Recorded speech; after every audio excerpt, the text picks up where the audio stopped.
Last week, I suffered an anxious day after driving around in my car listening to the radio.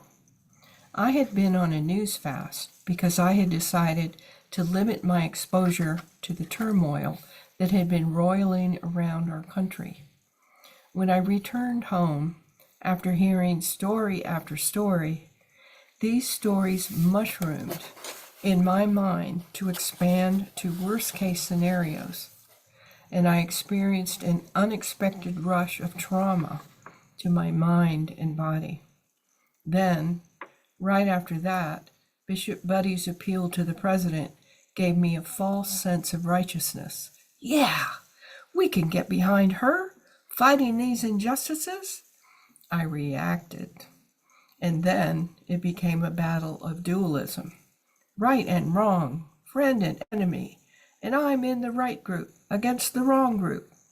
I was a prisoner of dualistic thinking. The media thrives on controversies such as these. It pays their bills. They peddle an addiction. Watch us, and you'll feel you're in control. We get immediately sucked into this false sense of righteousness, that we are in the right group and everyone else is wrong. Thomas Keating describes this phenomenon as mythic membership, where a person gets their identity from belonging to a specific group. A mythology develops around the group's identity. We see extreme examples of this, like the mafia and gangs. The members feel energized and alive by being in a group where everyone believes in the same myths. Leaving the group signs their death warrant. I saw this at a college football party we hosted once. A friend became physically sick after his team lost one game. He was so distraught that he had to leave the party. He wasn't ever a student at the college, but he had identified so strongly with them that their temporary loss meant he lost his reason for living, then and there. He was completely captured by the idea that their wins and losses meant his own life's wins and losses. Mythic membership is addictive and illusory in the same way.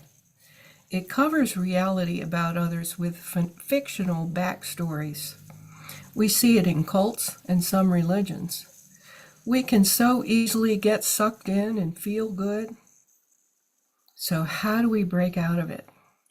We get back to our source, who is above and over all, who is our identity, who loves and carries us through all our challenges and suffering. Practicing centering prayer is how we do it. I was able to break out of the thrall that the media had put me in. Through centering prayer, it took lots of sessions. Practicing centering prayer gets us into our center where love lives.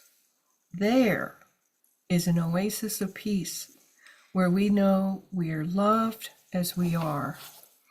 We know our true self is beloved. We don't need to prove ourselves or fight the scenarios our mind expands into that are pure fiction. Centering prayer breaks the illusions and gives us right vision, where we can see things as they really are. Motivations behind someone's actions can be revealed.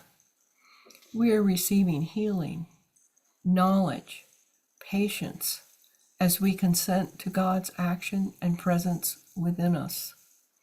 Gifts spring up from our time in the silence. They emerge when we are outside of prayer.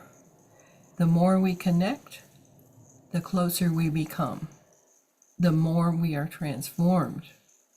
The more we cannot be entangled by mythic membership. The gifts we receive from centering prayer guide us in wisdom to choose not to be defined by a group or be a member of only a particular one. We are members of a much greater group than one or two little ones. We are members of the greatest group, the body of Christ. Our identity is not only with people who look like us, think like us, or act like us. We do not identify with an us and them perspective. We identify with all humans. We are all beloved. As different as we are part of our one source, who is love, who drives the cosmos. In this all-inclusive group, we thrive on love. We connect and learn and grow in our time of silence and centering prayer. They will know us by our love for each other, is how the early Christians were described. We stand for love together as one body in the same way.